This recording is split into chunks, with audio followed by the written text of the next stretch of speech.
Para você que está chegando agora, esse é o último vídeo da série que fizemos sobre a Igreja Emergente. No primeiro vídeo, nós falamos um pouquinho sobre a origem do movimento. No segundo, falamos sobre as suas características. E agora, nessa parte final, iremos fazer uma avaliação da Igreja Emergente. Afinal, esse movimento é condizente com a mensagem bíblica? Veremos.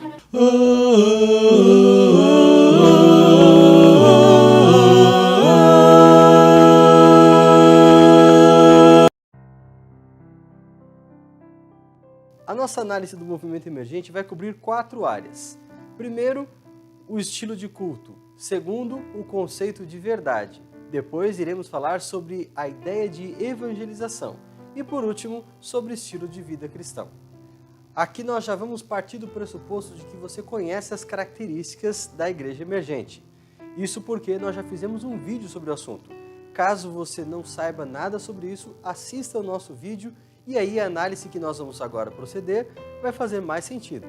Com respeito ao estilo de culto, já vimos que a Igreja Emergente tenta uma abordagem multissensorial, agregando no seu culto tanto práticas contemporâneas como a adoração carismática, como elementos retirados lá do catolicismo da Idade Média.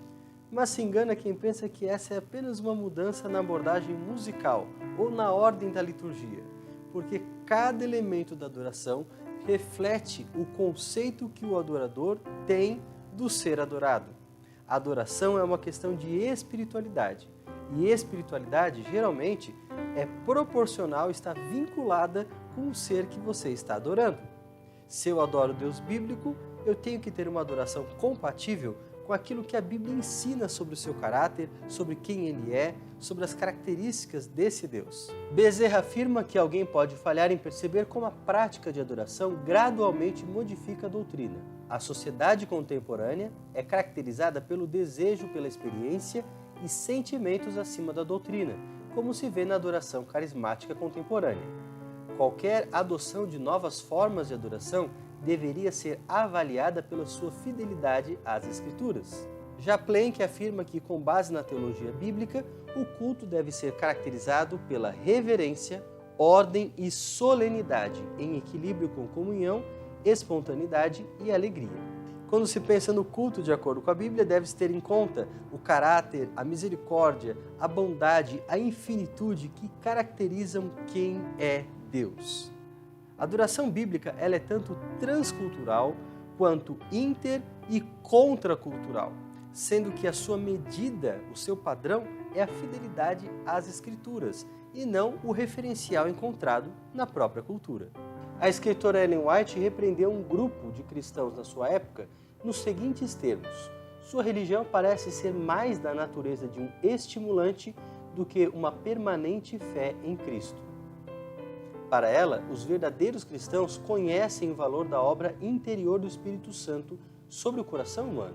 Satisfazem-se com a simplicidade nos cultos. E é claro que existe toda uma preocupação para que a adoração não recaia no sentimentalismo emocionalista. Segundo a mesma autora, a verdade deve ser apresentada à mente o mais isenta possível do elemento emocional. A verdadeira adoração, portanto, envolve espírito de gratidão, de humildade, de reverência, o senso da grandiosidade de Deus, o coração repleto, transbordante de ações de graça, tudo isso numa atmosfera de solenidade marcada pelo reconhecimento de que se está na presença de Deus. Do ponto de vista do cristianismo bíblico, aceitar a adoração contemporânea é, na verdade, secularizar os evangelizados e não evangelizar os secularizados.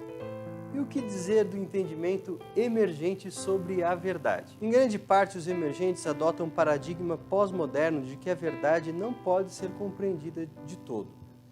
Por isso você vê propostas como a de Brian McLaren, que escreveu livros falando de como aprendeu com o budismo, o islamismo e outras religiões. O mesmo autor, por exemplo, fala do valor da yoga, da meditação e de outras práticas orientais. Afinal de contas, para ele, nós cristãos temos que ser humildes e não advogar que temos toda a verdade.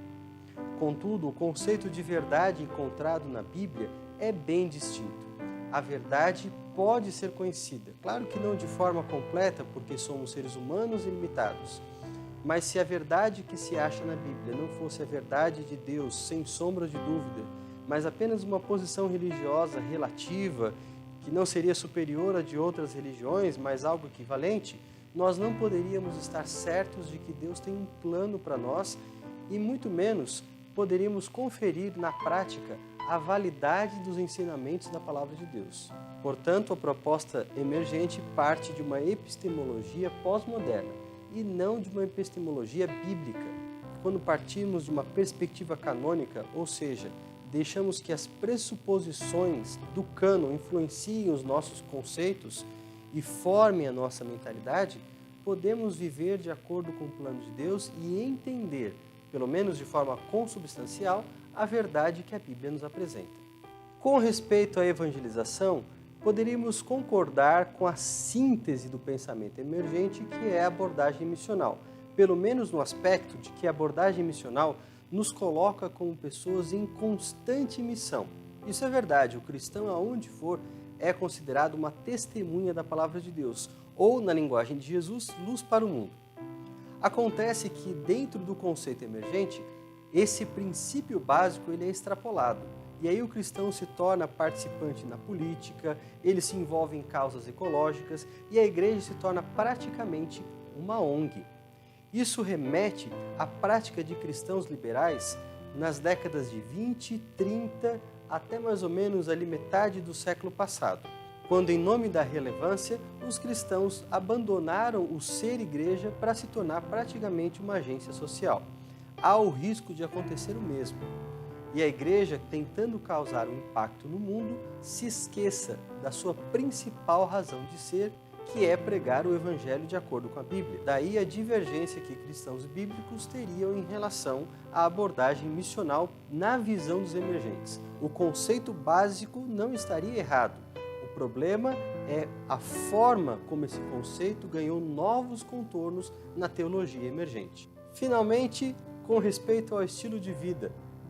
Embora a igreja emergente enfatize bastante que a igreja deve participar da comunidade, deve viver o reino e aspectos que aparentemente são muito positivos, ainda há uma forte desvinculação do evangelho e da salvação com o estilo de vida prático. Não se enfatiza a obediência, não se enfatiza o viver cristão. Pelo contrário, muitos autores emergentes, mesmo os mais tradicionais, como Dan Kimball, não veem clara separação entre o estilo de vida secular e aquilo que a palavra de Deus ensina como sendo a maneira de viver do cristão. Seria muito perigoso na prática viver um cristianismo que não se pauta pelas normas de conduta, alimentação, vestuário e maneira de falar presentes no Evangelho. Mais uma vez, cairíamos no problema da secularização dos evangelizados. Esses são alguns problemas visíveis na igreja emergente e penso serem razões justificáveis para que a proposta desse tipo de igreja seja completamente abandonada.